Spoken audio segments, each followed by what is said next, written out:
आप सभी का आपकी अपनी पाठशाला पर। भारत ने इकोनॉमी के अंदर एक ऐसा आंकड़ा टच कर लिया है जिस आंकड़े की उम्मीद ऐसे समय पर तो बिल्कुल नहीं थी जब यह महाशय आए दिन बयान दिए फिरे थे कि भारत की इकोनॉमी डेड हो चुकी है। भारत की राजनीति में भी यह मुद्दा छाने लगा था कि भारत और रूस तो अब डेड इकोनॉमी है, अर्थात इनके साथ तो ग्रोथ आप भूल ही जाओ। ऐसे में हमारे देश के अंदर भी अपोजिशन ये कहने लगा था कि वर्तमान सरकार की नीतियों के चलते डेड इकोनॉमी हो रहा है। कुल मिलाकर dead economy, dead economy, dead economy का मतलब है कि जिसमें इकोनॉमिक ग्रोथ ना हो। ये बिल्कुल वैसे है, व्यक्ति मर गया तो इसका मतलब है कि अब उसकी जो हार्ट रेट्स की जो दिखाई देने वाली ईसीजी की वे वो हैं, वो अब फ्लैट आने लग गई, दैट इज डेड। फ्लक्चुएशंस आने बंद हो गए हैं। हमारे देश के अंदर फ्लक्चुएशन तो आया, लेकिन ऊपर चढ़ता हुआ आया। ये दर्शाता है कि जिस ट्रंप पर दुनिया ब्लाइंड फेथ कर रही है, उसे हम लगातार मुंहतोड़ जवाब देते आ रहे हैं।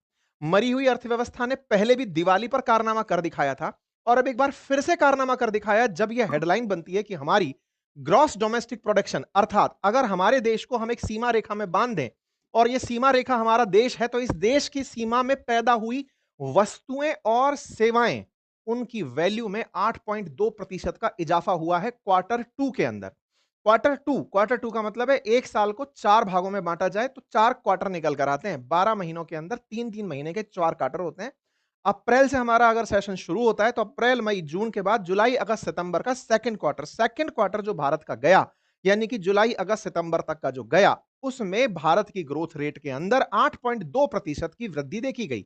यह दर्शाता है कि दिवाली का असर इसमें शामिल अभी किया नहीं गया है। उससे पहले ही भारतीय उपभोक्ताओं ने पिछले डेटा जो अभी कैलकुलेट होते हुए निकल कर आते हैं, मिनिस्ट्री ऑफ स्टैटिस्टिक्स और प्रोग्राम जब निकालता है, तो पता चला है कि हमने तो उसी में 8.2% की वृद्धि दर देखी है। तो सोचो दिवाली के जो डेटा आएंगे, यानी क्वार्टर टू के जो डेटा आएंगे, वो तो दुनिया को हैरान ही कर देंगे जब हमने रिकॉर्ड परचेज किया था। कुल मिलाकर के इंडियन इकोनॉमी ने अपनी तरफ से जो दुनिया को संदेश दे दिया है वो ये कि सुनो, टैरिफ जब हटेगा तब शायद हम सबसे ऊपर वाले देशों में से एक होंगे जो ग्रोथ रेट के अंदर एक नया मुकाम हासिल कर रहे होंगे। लेकिन इसी बीच में आईएमएफ के द्वारा भारत को सी कैटेगरी में डाल दिया गया नेशनल अकाउंट डेटा के ऊपर। यहां से कुछ ऐसे लोग जो देश की प्रगति में, सरकारी जो डेटा आया है कि 8.2% की वृद्धि दर देखी गई है, जिन्हें अर्थव्यवस्था के अंदर यह समझ थोड़ी कम है कि ये सी का मतलब क्या होता है, वो इसे लिए घूम रहे हैं कि ओहो, आईएमएफ तो आपको सी कैटेगरी का कह रहा है और आप कह रहे हैं 8.2% की गिरावट,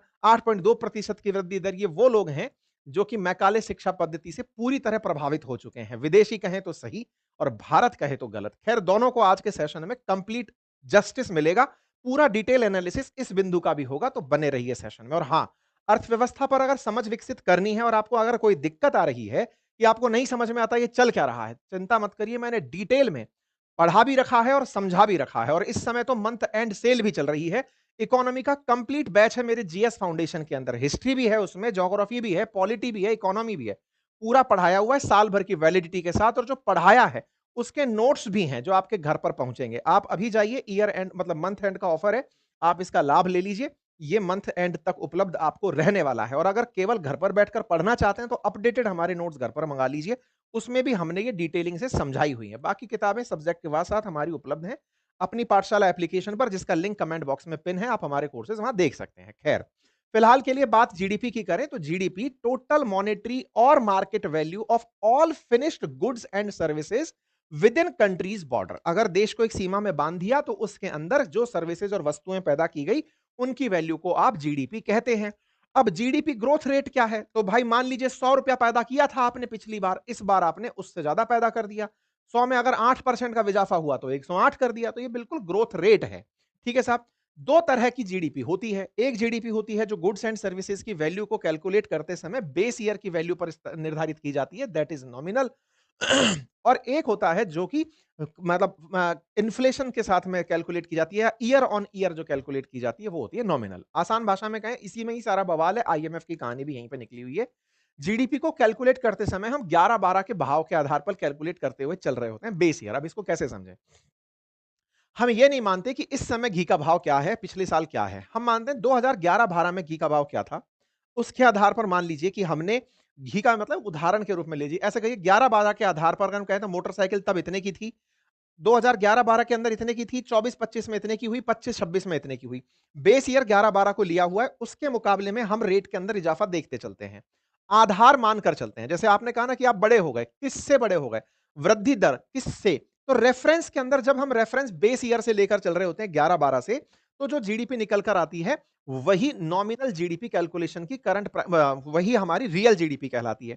वही नॉमिनल जीडीपी जब कैलकुलेट होती है, तो वो करंट प्राइस पर की जाती है। करंट प्राइस का मतलब क्या है कि आप बेस ईयर को नहीं मान रहे, आप आज के हिसाब से बताओ कितने की जीडीपी है। आज के हिसाब से बताओ मतलब महंगाई का डेटा उसमें शामिल कर लो। सामान्यतः ऐसा होता है कि करंट प्राइस वाली जो जीडीपी होती है, वो थोड़ी ज्यादा होती है रियल से। तो रियल जीडीपी जो फिलहाल भारत की निकल कर आई है, वो निकल कर आई है 8.2 और नॉमिनल निकल कर आई है 8.7 या 8.9 के आसपास। रियल उनके कैलकुलेट करने के भी दो तरीके हैं, इनकम बेस्ड करना चाहते हैं या फिर एक्सपेंडिचर बेस्ड करना चाहते हैं। इनकम बेस्ड का मतलब हुआ कि आप उसमें wages, rents, interest, profits, depreciation इन सबको काउंट करके चल रहे होते हैं, डेप्रिसिएशन को। और जीडीपी जो एक्सपेंडिचर बेस्ड होती है, उसमें आप कंजप्शन और इन्वेस्टमेंट, गवर्नमेंट एक्सपेंडिचर्स इनको देखते हुए चलते हैं, ठीक है। भारत में फिलहाल जो जीडीपी का चार्ट निकल करके आया है, पिछले वर्ष के मुकाबले जुलाई से सितंबर में इसी समय पर जो क्वार्टर गया था, सेकंड क्वार्टर, मैं क्वार्टर फिर से समझा दूं, हमारा फाइनेंशियल ईयर अगर 1 अप्रैल से चल रहा है, तो अप्रैल, मई, जून ये क्वार्टर 1 कहलाएगा, जुलाई, अगस्त, सितंबर ये क्वार्टर 2 कहलाएगा। तो जुलाई, अगस्त, सितंबर 2024-25 में भारत की जीडीपी ग्रोथ जो थी, जो कि रियल जीडीपी ग्रोथ थी, वो 5.6% की थी, वो इस समय बढ़कर के 8.2% हो गई है। ये कहां से पता चल रहा है? Ministry of statistics program implementation के थ्रू ये जानकारी बाहर निकल कर आ रही है। क्वार्टर्स अलग-अलग होते हैं। अगर आप 1 जनवरी से लेकर चल रहे हैं, तो आप किसी और को क्वार्टर मानेंगे। हम फाइनेंशियल ईयर के इस क्वार्टर को जो सरकार मानती है, उसको बताते हुए चल रहे हैं। मानती है, उसको बताते हुए चल रहे हैं। अच्छा, हमारे जो डेटा निकल करके आए, उसके अंदर 8.2% की ग्रोथ रेट यहां पर निकल कर आई। पिछली वर्ष ये 5.6% की थी। सरकार ने ये जानकारी कुल मिलाकर के आपको दे दी है। ठीक है साहब। इसके साथ-साथ कुछ और डेटा बाहर निकलते हुए आए कि कौन-सा सेक्टर ऐसा है, जिसने सबसे ज्यादा कंट्रीब्यूट किया है। मेजर टेक अवेज में निकल करके आया कि हमारा जो कंज्यूमर प्राइस इंडेक्स है, वो 0.25% अक्टूबर 2025 के अंदर बढ़ा है, अक्टूबर 2024 के मुकाबले। यानी कि महंगाई भी हमारे यहां पर नियंत्रित रही है। ये तमाम डेटा हम एक-एक करके आपको समझाते चलते हैं। देखिए, तो क्वार्टरली रियल जीडीपी के जो रिजल्ट्स हैं, पिछले साल जहां 5.6% के साथ इस क्वार्टर के अंदर हमारी ग्रोथ रेट बढ़ी थी, आज वो बढ़कर के 8.2% पहुंच गई है। यानी कि इसके अंदर ग्रोथ तो दर्ज की गई है। बात हो थोड़ा और पीछे की, तो कोरोना काल में तो ये -21 तक चली गई थी जीडीपी ग्रोथ रेट, क्योंकि उस समय गुड्स एंड प्रोडक्शन रुक ही गया था, गुड्स एंड सर्विसेज का प्रोडक्शन रुक ही गया था। कुल मिलाकर इंडिया की जीडीपी ग्रोथ रेट क्वार्टर 2 के अंदर 8.2% के साथ बढ़कर आई है, जो फिलहाल के लिए आप खबर देख रहे हैं। फाइनेंशियल ईयर 25-26 ये कहलाता है, और उसके क्वार्टर 2 के अंदर आप इस तरह से ग्रोथ रेट देख रहे हैं। आरबीआई ने 6.5% का अनुमान लगाया था, जो बढ़कर के आपको इस तरह से दिखाई दे रही है। चलिए आगे बढ़ते हैं। जहां तक बात हो क्वार्टर 2 के साथ में, मतलब ये सारे के सारे डेटास को हम लेते चलें, तो अब सवाल निकल कर आता है कि कौन सा सेक्टर ऐसा है, क्योंकि आपने कहा कि गुड्स एंड सर्विस पैदा की गई हैं 1 साल के अंदर, उसकी वैल्यू में 8.2% के हिसाब से इजाफा हुआ है। सवाल बना कि ये जो पूरा जीडीपी कैलकुलेशन है, इसमें कौन से सेक्टर ने क्या ग्रोथ रेट दी है। तो देखो, मैन्युफैक्चरिंग सेक्टर ने 9.1%, कंस्ट्रक्शन सेक्टर ने 7.2%, सेकेंडरी सेक्टर्स ने 8.1% की ग्रोथ दर्ज की है, टर्सरी सेक्टर ने 9.2% की वृद्धि दर्ज की है, फाइनेंस रियल सेक्टर ने 10.2% की ग्रोथ देखी है, ग्रामीण डिमांड गवर्नेंस सेक्टर, मैन्युफैक्चरिंग की रफ्तार ने इकोनॉमी को नया बूस्ट दिया है। अगर हम बात करते हैं आपके सामने सेक्टर वाइज ग्रोथ की, तो सेक्टर वाइज ग्रोथ में मैन्युफैक्चरिंग 9.1%, इलेक्ट्रिसिटी 4.4%, कंस्ट्रक्शन 7.2%। अगर हम ओवरऑल देखें, तो फाइनेंस सेक्टर का ग्रोथ सबसे ऊपर निकल कर आ रहा है, पब्लिक एडमिनिस्ट्रेशन का निकल कर आता है, मैन्युफैक्चरिंग का निकल कर आता है। ये जो डेटा है ना, ये हमारी ग्रोथ रेट के अंदर चार चांद लगा रहा है। आप इसको ऐसे समझिए, पिछले वर्ष अगर 5.6% की ग्रोथ रेट थी इस क्वार्टर में, और आज वो 8.2 हुई है, तो इसके पीछे मेजर चेंज क्या है? मेजर चेंज है मैन्युफैक्चरिंग सेक्टर के अंदर तगड़ा इजाफा। ये अपने आप में बहुत सी बातें कह रही है। पिछले साल इसी समय पर जो ग्रोथ रेट थी, वो 2.2% थी, जो आज 9.1% है। यानी लगभग 7%, 6.9% का जो ये इजाफा है मैन्युफैक्चरिंग में। मैन्युफैक्चरिंग के अंदर निर्माण हो रहा है ना, तो निर्माण में लोगों के हाथ लगे हैं, लोग मिलकर काम कर रहे हैं। तो निर्माण में जब सहयोग लगा है, इसका मतलब रोजगार बढ़ा है। यहां पर जो समझने वाली बात क्या है, ये अपने आप में दर्शाता है कि रोजगार के अवसर इजाफे में बदले हैं। इलेक्ट्रिसिटी सेक्टर के अंदर भी ग्रोथ रेट देखी गई है, कंस्ट्रक्शन में थोड़ी कमी, तो वो वाला लेबर जो कहा जाए कि लेस स्किल्ड है, शायद उसके रोजगार में कमी हुई है। ट्रेड और होटल के अंदर, जिसमें सर्विस सेक्टर इंक्रीज हो रहा है, वो बढ़ा है। फाइनेंस और रियल एस्टेट में जहां पर सर्विस सेक्टर है उसके अंदर भी इजाफा दर्ज किया गया है। पब्लिक एडमिनिस्ट्रेशन के अंदर यानी कि सरकारी कामकाजों के अंदर भी वृद्धि हुई है। जो एग्रीकल्चर है उसके अंदर कमी आई है, यानी कि एग्रीकल्चरल ग्रोथ में कमी आई है डेफिनेटली, क्योंकि एग्रीकल्चर लेबर इंटेंसिव सेक्टर है। यहां का व्यक्ति निकलकर मैन्युफैक्चरिंग सेक्टर में शिफ्ट हुआ है या और सर्विस सेक्टर्स में शिफ्ट हुआ है। तो ये एक आमूलचूल चेंज है जो देखा जा रहा है। सेक्टर वाइज ग्रोथ को अगर आप देखें तो यहां से एक बहुत बड़ा पॉइंट जो निकल कर आता है वो ये कि हमारी इकोनॉमी में जॉब्स के अंदर भी इजाफा हुआ है, तब जाकर ये पॉइंट निकल कर आता है। अब बात की जाए अगर सेक्टोरल कंपोजिशन की हमारे पूरे के पूरे ग्रोस वैल्यू के अंदर साल की, तो हमारा फाइनेंस और रियल सेक्टर जो है वो 28% हमारी टोटल जीडीपी के अंदर कंट्रोल करता है। मतलब अगर हम 100 रुपए की बात कर रहे हैं कि हमारा अगर बास्केट 100 रुपए का है तो उसमें मेजर स्टेक होल्डर कौन है, तो फाइनेंस और रियल एस्टेट और प्रोफेशनल सर्विस, एक तरह से टर्सरी सेक्टर हमारे लिए सबसे ज्यादा मायने रखता है। फिर ट्रेड होटल ट्रांसपोर्ट 18%, मैन्युफैक्चरिंग 18%। जब बात करते हैं कि हम चाइना के मुकाबले क्या कर पा रहे हैं, तो जिस दिन भारत का ये मैन्युफैक्चरिंग सेक्टर 50% पार कर जाएगा, मतलब भारत की कुल जीडीपी में सबसे बड़ा पाई इसका होगा, इसका हिस्सा सबसे बड़ा होगा, उस दिन भारत को कोई नहीं रोक पाएगा। भारत को आवश्यकता है इसे बढ़ाने की। क्या इसके लिए शुभ संकेत मिला है? बिल्कुल मिला है। भारत का मैन्युफैक्चरिंग सेक्टर जो हम बार बार मेक इन इंडिया करते हैं, क्या वो वाकई में एग्जीक्यूट हो रहा है? तो यहां से दिख रहा है कि हां सर, वो ग्रोथ दिखाई है। ग्रोथ दिखाई है तो टोटल बास्केट में उसका अंतर दिखा। लेकिन साथियों, जब तक ये बढ़ता नहीं जाएगा, मतलब अभी क्या है ना, देखो इकोनॉमी के तीन हिस्से हैं primary sector, secondary sector, tertiary sector. अर्थव्यवस्था में प्राइमरी सेक्टर माना जाता है जहां से आप सीधा बिना किसी मशीन के काम कर जाएं, जैसे एग्रीकल्चर। एग्रीकल्चर को प्राइमरी सेक्टर में, माइनिंग को भी जनरली, क्योंकि वो मशीन से भी हो रही है और हाथ से भी हो रहा है, तो इसको बीच का सेक्टर मान लिया जाता है। लेकिन फिर भी ये प्राइमरी सेक्टर के लगे ढगे हैं, है ना। इससे जो निकलने वाले प्रोड्यूस हैं वो मशीनों से काम में लिए जाते हैं, वो सेकेंडरी सेक्टर है। और फाइनली जो फिनिश्ड गुड्स हैं उनको जो सर्विस के साथ ट्रीटमेंट दिया जाता है, बना हुआ जो पैसा है उसको सेटल किया जाता है, वो टर्सरी सेक्टर है। प्राइमरी सेक्टर जनरली जो डेवलपिंग कंट्रीज होती हैं या लीस्ट डेवलप कंट्रीज होती हैं, उनकी सबसे बड़ी ताकत होती है। तो भारत ने अपनी जीडीपी के अंदर इस वाले पोर्शन से तो निजात पा ली है। मतलब होला हमारा ये भी अच्छा चाहिए, लेकिन हां, हमारी जीडीपी का बड़ा स्टेक अगर सेकेंडरी और टर्सरी सेक्टर होता है तो हम अर्थव्यवस्था में डेवलपिंग और डेवलप्ड की तरफ जाते हैं। अब बात आती है सेकेंडरी सेक्टर में। हां, यहां पर कौन सी चीजें हैं? ये सेकेंडरी सेक्टर है, ये सेकेंडरी इलेक्ट्रिसिटी प्रोडक्शन सेकेंडरी है, और सप्लाई सर्विस जो है वो सर्विस का पार्ट है, यानी सेकेंडरी टर्सरी सेक्टर में आ जाता है। कंस्ट्रक्शन सेकेंडरी है, ये सर्विस है, यानी कि ये टर्सरी है, ये टर्सरी है, ये टर्सरी है। अब देखो, अगर हम कुल मिलाकर के बात करें तो यहां पर जो टर्सरी सेक्टर है, मतलब कि जिसके अंदर सबसे ज्यादा सर्विसेज दी जा रही हैं, वो सबसे बड़ा पोर्शन पाई लेकर बैठा हुआ है। वहीं पर जिसके अंदर सेकेंडरी सेक्टर है, जहां पर मशीनें यूज में आ रही हैं, वो सेकंड लार्जेस्ट है, और थर्ड नंबर वाला सबसे कम पर बैठा हुआ है। हमें क्या करना है? अगर हम चाइना की तरह, देखो डेवलप्ड इकोनॉमीज में भी जनरली ये चीजें अच्छी होती हैं। डेवलप्ड इकोनॉमीज में टेक्नोलॉजी अच्छी होती है, फाइनेंस अच्छा होता है, और सर्विसेज अच्छी होती हैं। ओवरऑल अगर हम बात करें, वो इन्हीं सेक्टर्स के अंदर अपने स्टार्टअप्स और इंडस्ट्रीज चला रहे होते हैं। लेकिन जब इकोनॉमी भारत जैसी इकोनॉमी को, जो लेबर इंटेंसिव हो सकती है, जो ज्यादा लोगों को रोजगार देते हुए बड़ा होना चाहती है, जो चाइना जैसे स्तर को पार करना चाहती है, उसके लिए आवश्यक है कि ये नंबर्स हमेशा बढ़ें। हमारा कंस्ट्रक्शन सेक्टर की ग्रोथ बढ़े, हमारी मैन्युफैक्चरिंग सेक्टर की ग्रोथ बढ़े। इसमें हमारा पाई जितना बड़ा होगा, भारत सेक्टर वाइज जीडीपी में उतना अच्छा कहलाता चला जाएगा। तो कुल मिलाकर के ये आंकड़े अच्छे हैं। इन आंकड़ों को आप इग्नोर नहीं कर सकते, और अगर इस आंकड़ों को देखें और जिस तरह से ग्रोथ हो रही है, मतलब ये कहा गया कि अगर एक गाड़ी 40 किलोमीटर प्रति घंटे की रफ्तार से चल रही है, तो बताइए इतनी दूरी कितने समय में पूरी तय करेगी, या इतने साल में कितना समय, या इतने घंटे में कितना समय पूरा करेगी, दूरी तय करेगी। एग्जैक्टली ऐसे अगर ये ग्रोथ रेट मान ली जाए, तो 2030 तक भारत की जीडीपी 7.3 ट्रिलियन डॉलर की होगी, दुनिया में तीसरी सबसे बड़ी इकोनॉमी बन जाएगी।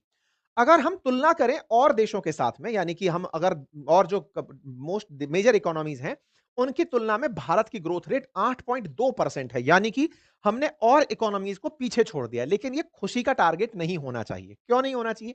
अगेन बेस अलग अलग है। मतलब ऐसे समझिए, एक व्यक्ति है जो 1,000 रुपए कमाता है, और एक व्यक्ति है जो 10 रुपए कमाता है, एक व्यक्ति है जो 100 रुपए कमाता है। 1,000 वाला व्यक्ति अगर 30% की या 5% की ग्रोथ करता है, तो उसका 5%, इसका 5% और इसका 5%, तीनों में अंतर होगा। ये 5 रुपए पर जाएगा, ये 0.5 पर जाएगा, 5% की जो वैल्यू निकलती जाएगी, और इसका 5% निकल करके कितना जाएगा? 50 रुपए जाएगा। तो वैल्यू जो इंक्रीज हो रही है ना, वो किसकी सबसे ज्यादा हो रही है? वो वैल्यू इंक्रीज हो रही है 1000 वाले की। तो बेस जब यूएसए का बहुत बड़ा है तो वो 3.8% ग्रो करके भी वैल्यू क्रिएट हमसे ज्यादा कर ले जाता है। हमारी जीडीपी का लेवल कम है, हमारी ग्रोथ रेट, इसको आप ये नहीं कह सकते कि आपने मतलब कुछ करा नहीं है, लेकिन हाँ करा है नंबर्स के अंदर आपने, लेकिन जो वैल्यू क्रिएट की वो अमेरिका जैसी विकसित राष्ट्र जिनकी जीडीपी ज्यादा बड़ी है उनके लिए ये चैलेंज भी बड़ा है कि उन्हें ये ग्रोथ रेट मेंटेन करनी है। वही वाली बात है कि टॉपर को और कितना टॉप करना है, उसकी रेट कितनी हो। हम तो चाहते हैं कि इनके ग्रोथ रेट रुके, तब जाकर कहीं हम जाकर इन जैसे बनेंगे। अगर ये भी ग्रो करते चले गए तो फिर तो हमारे साथ बहुत दिक्कत हो जाएगी। हम इस सदी में भी क्या पता इनके नंबर तक पहुंच पाए ना पहुंच पाए। हम यहां पर ग्रोथ रेट को बहुत बढ़ाएं। हम वही वाली बात है, एक ट्रेन ऑलरेडी चल रही है। जैसे नारायण मूर्ति जी का एक बयान बहुत वायरल हुआ था कि भारत के लोगों को 72 घंटे काम करने की जरूरत है। वो ये नहीं चाहते कि उनके यहाँ पे लोग काम करें। उनका कहना है लोग हमसे इतना आगे जा चुके हैं, जो 50 घंटे काम कर रहे हैं वो इतना आगे जा चुके हैं। अगर हमें उन्हें कंपीट करना है तो हमें काम बहुत करना पड़ेगा, काम करना पड़ेगा, मेहनत करनी पड़ेगी, तब जाके उन्हें कंपीट करोगे। बिल्कुल वैसे भारत की इकोनॉमी को और तेज ग्रो करना पड़ेगा। अगर इनके साथ जाना है, इन्हें रोकना पड़ेगा, भैया रुको, तुम यहीं रहो, तब जाकर हम तुम्हारे साथ आएंगे। ठीक है, अब बात करते हैं इन भाई साहब के टैरिफ की। अब जब इन भाई साहब के टैरिफ की हम बात कर रहे हैं, जब हम इन भाई साहब के टैरिफ की बात कर रहे हैं, सॉरी, तो टैरिफ इन्होंने हमारे ऊपर 50% टैरिफ लगाए। टैरिफ लगने के चलते भारत में एक निरुत्साह का माहौल था। ये कहा गया कि यार भाई पता नहीं भारत की इकोनॉमी कैसे चलेगी, जीडीपी के अंदर तमाम प्रकार की दिक्कतें, प्रोडक्शन करें कि नहीं करें, एक्सपोर्ट के लिए करें कि नहीं करें। लेकिन इसी बीच में सरकार ने जो सकारात्मक रवैया दिखाया, वो सकारात्मक रवैया एक तरह से नेशनलिस्ट अप्रोच के कारण आया। नेशनलिस्ट अप्रोच का मतलब क्या है? ये जो आप रिजल्ट्स देख रहे हैं, ये असल में अगर आप नोटिस करें तो ये जुलाई अगस्त सितंबर के हैं। ये वो वाला टाइम है जिस समय अमेरिका और भारत के बीच में वो टसल चल रही थी, ऑपरेशन सिंदूर वाली। उस समय हर भारतीय इस नेशनलिस्ट अप्रोच के साथ चल रहा था कि आज ये बड़ी इकोनॉमी है तो क्या हमारे साथ इस तरह का बर्ताव करेगा कि मैंने टैरिफ के कारण इनको रोक दिया, मैंने ये कर दिया। भारतीयों ने इस बार स्पेंडिंग बहुत करी है। ये नेचुरल साइकोलॉजी है कि हमने खर्च बहुत किया है। हम बेफिक्र होकर खर्च किए कि हम अमेरिका के सामने खड़े होकर दिखा रहे हैं कि हम ग्रो कर रहे हैं। ये जो साइकोलॉजी बदली ना भारतीय उपभोक्ताओं की, उसकी वजह से ये आंकड़े निकल कर आए हैं। और ये आंकड़े अपने आप में बहुत बड़ी चीज है। और ये प्राइवेट कंजप्शन आप सोचकर देखिए, पूरी जीडीपी में 60% कंट्रीब्यूशन आपका और हमारा है, यानी कि प्राइवेट कंजप्शन का है, जिसकी वजह से ये जीडीपी इतना तेजी से बढ़ती हुई आपको दिखी है। पिछले क्वार्टर में ये खर्च 6.4% था, जो इस बार 7.9% हुआ है। अर्थात भारतीयों ने 1.5% का तो कॉन्फिडेंस इंक्रीज कर दिया खुलकर खर्च करने में कि खूब करेंगे, हमें कोई टेंशन नहीं है। इस थॉट के साथ हमने ग्रो करने का परफॉर्म किया है। ठीक है साहब, कुल मिलाकर के हमारे साथ ये रहा। महंगाई का मामला अगर देखें तो पिछली बार महंगाई जिस रेट से बढ़ रही थी, इस बार 0.25% से। देखो, कंज्यूमर प्राइस इंडेक्स और होलसेल प्राइस इंडेक्स दो तरीके होते हैं महंगाई नापने के। कंज्यूमर प्राइस इंडेक्स आम जन के लिए देखा जाता है कि रिटेलर को कितने रुपए चीजें महंगी पड़ रही हैं। तो जो उसकी महंगाई बढ़ी है, बहुत ही कंट्रोल्ड वे में बढ़ी है, 0.25। मॉनेटरी पॉलिसी कहती है भारत की कि भारत की जीडीपी में 4 प्लस माइनस 2 का इजाफा हो सकता है। सॉरी, महंगाई के अंदर 4 प्लस माइनस 2 का इजाफा हो सकता है। भारत की जो महंगाई है वो 0.25% से बढ़ी है, 0.25 अंक बढ़ी है। तो ये बहुत ही कंट्रोल्ड वे में दर्शाता है। साथ ही साथ क्योंकि मैंने कहा मैन्युफैक्चरिंग सेक्टर इन्वॉल्व हुआ है, तो आपको यहां पर देख रहा है लेबर पार्टिसिपेशन बढ़ा है। अक्टूबर के अंदर लेबर पार्टिसिपेशन 55.4% रहा है, जो कि अगेन इसकी ग्रोथ को दर्शाता है। तो कुल मिलाकर क्या अब हमको और जॉब के मौके मिल सकते हैं? बिल्कुल। सैलरी बढ़ने की उम्मीदें हैं? बिल्कुल। क्यों उम्मीदें हैं? क्योंकि अल्टीमेटली जब रोजगार होता है तो रोजगार के साथ साथ चाहत होती है काम करने वालों की। तो निश्चित ही पॉकेट में पैसा बढ़ सकता है, सरकार की तिजोरी बढ़ सकती है, क्योंकि ग्रोथ बढ़ी है तो सरकार ने ओवरऑल गुड्स एंड सर्विसेज ज्यादा प्रोड्यूस की हैं और उन्हीं पर तो इनडायरेक्ट टैक्स लगता है जिसे जीएसटी कहते हैं। तो जीएसटी कलेक्शन भी बढ़ा है सरकार का। 9% की सरकार की ग्रोथ हुई है सेकंड क्वार्टर में, जबकि थर्ड क्वार्टर में जब रिजल्ट्स आएंगे तब जीडीपी के बारे में पता चलेगा। और वो क्या पता चलेगा? जीडीपी के अंदर भारत की ग्रोथ रेट जो है वो सेकंड क्वार्टर की, सॉरी थर्ड क्वार्टर के अंदर जब जीएसटी कटौती की वजह से जो बढ़ेगी, वो आंकड़े तो और इंटरेस्टिंग हो गए। अब आते हैं आईएमएफ वाले बयान पर, जिसके चलते ट्रोलिंग हो रही है सरकार की। जैसे ही सरकार ने अपनी तरफ से ट्वीट किया, प्रधानमंत्री ने, वित्त मंत्री ने, तो नीचे लोगों ने इस तरह से कमेंट किया, ओके आईएमएफ की कटिंग, द हिंदू की एक न्यूज कटिंग की, आईएमएफ ने तो आपको सी ग्रेड दिया है, नेशनल अकाउंट स्टैटिक्स। अब मुसीबत क्या है कि ये वाली लाइन लोग नहीं पढ़ पाए, नेशनल अकाउंट स्टैटिक्स। इन्हें लगा कि बस आईएमएफ ने तो सी ग्रेड दे दिया, क्योंकि बचपन से लेकर ए बी सी डी बस यही हमको ग्रेड समझ में आती है। सी ग्रेड दिखाई दिया और नेशनल अकाउंट स्टैटिक्स जैसे ही हमको दिखाई दिया, हमको लगा कोई भारी शब्द है। तो अब मैं आपको ये भारी शब्द भी समझा देता हूं कि असल में नेशनल अकाउंट स्टैटिक्स है क्या कहानी। जहां तहां देख रहे हो नेशनल अकाउंट स्टैटिक्स, कुछ भारी शब्द देखिए। ये जितने भी भारी शब्द हैं इनको मैं एक एक करके आपको समझाता चलता हूं। IMF gives C grade for Indian national accounts statics. आसान भाषा में अगर मैं कहूं, तोड़ देता हूं इसी शब्द को। इसको हमारे अपोजिशन की तरफ से जयराम रमेश जी ने भी उठाया है और सबने अपनी तरफ से बातें करी हैं। मैं शब्द को यहां पर मतलब थोड़ा सा तोड़कर समझा देता हूं। India's national account statics, statics का मतलब होता है आंकड़े, अकाउंट्स का मतलब होता है जो आप अपने अकाउंट्स बनाकर रखते हैं कि साहब इतना पैसा आया, इतना पैसा गया। अकाउंट्स के अंदर जो आप जानकारी रखते हैं, राष्ट्रीय अकाउंट का जो सांख्यिकी है ना, उसको लेकर के इन्होंने हमें सी ग्रेड दिया है। अर्थात हम अपने अकाउंट्स को दिखाने का जो तरीका अपनाते हैं, उनके लिए इन्होंने हमें ग्रेड दिया है कि तुम सी ग्रेड के आदमी हो यार। अब ये क्या कहानी है, अब इसको समझ लेते हैं। क्योंकि क्या होता है हमारे देश के अंदर, कोई भारी शब्द बोल दे और कोई एक आध व्यक्ति का नाम जुड़ जाए, जैसे बचपन में कहते हैं निबंध ना आए तो महात्मा गांधी जी का नाम लगा के कोटेशन डाल दो, अच्छा तो कहा ही होगा। बिल्कुल वैसे ही है कि विदेशी किसी एजेंसी का नाम ले आओ, कुछ उसने कहा है तो बढ़िया ही कहा होगा। हमारे देश में हम राष्ट्र विरोध करना शुरू कर देते हैं सरकार विरोध के नाम पर। खैर कोई बात नहीं, उसको क्लियर करते हैं। देखिए क्या है ना, आईएमएफ और वर्ल्ड बैंक दो ऐसी बैंक हैं जो कि असल में अमेरिका डोमिनेटेड है। और वर्ल्ड के अंदर जब सेकेंड वर्ल्ड वॉर खत्म हुआ, तो पेमेंट का क्राइसिस जो था उसको दूर करने के लिए आईएमएफ बनाया गया था और वर्ल्ड बैंक रीस्ट्रक्चरिंग के लिए बनाया गया था, पुनर्निर्माण दुनिया के लिए, ताकि ये दोनों लोन दे सकें।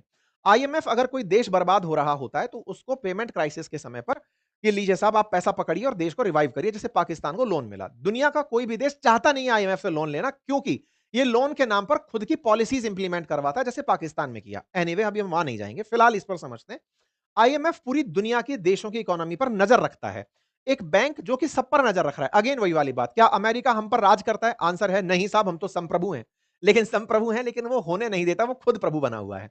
ऐसे ही आईएमएफ क्या हमारी बैंक है? नहीं, लेकिन फिर भी वो हम पर नजर रखती है। तो फिर से समझिए कि वो हमारे लिए साहब वॉच डॉग की तरह बैठी है। तो वो खुद से ना सबके बैंक, सब देशों के अकाउंट्स को चेक करती है। अब जैसे मानिए कि आज भारत के अंदर बहुत सारी एजेंसीज हैं, जैसे कोई कंपनी के साथ कोई काम कर रहा है, तो कंपनी के अकाउंट्स को चेक करने के लिए अपने डिपार्टमेंट्स होते हैं। इनकम टैक्स डिपार्टमेंट हुआ, जीएसटी डिपार्टमेंट हुआ, जो चेक करता है कि सर आपकी ये एंट्री गलत आ रही है, ये एंट्री सही नहीं है।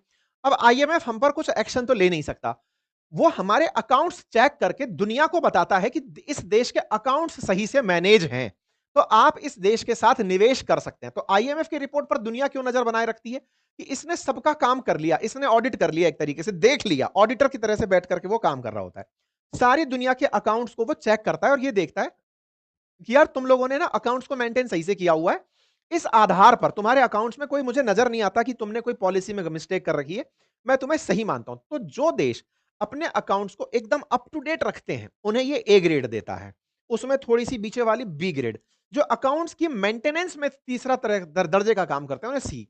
आप पूछेंगे और जो फेल है इसकी नजर में, वो फेल है डी। अब सवाल होता है हमने इसका मतलब अकाउंट्स में कुछ गड़बड़ करी है तभी तो इसने ये लाइन बोली है। बिल्कुल सही कह रहे हैं। इसका कहना यह है कि आप लोग इतनी विकसित अर्थव्यवस्था बनने का प्रयास कर रहे हैं, दुनिया की तीसरी बड़ी इकोनॉमी बनने जा रहे हैं, आप लोगों ने बेस ईयर 2011-12 मान रखा है। ये कहां की समझदारी है भाई? अभी जब आपने रियल जीडीपी की बात करी तो आपने क्या मान लिया? बेस ईयर 2011-12 लेकर चल रहा है कि 11-12 के मुकाबले आपने इतना किया। तो इनका यह कहना है कि आपने ये जो डेटा देखा ना, ये देखो, ये जो सी है नेशनल अकाउंट्स में सी, बाकी सब में बी दिया हुआ है इसने।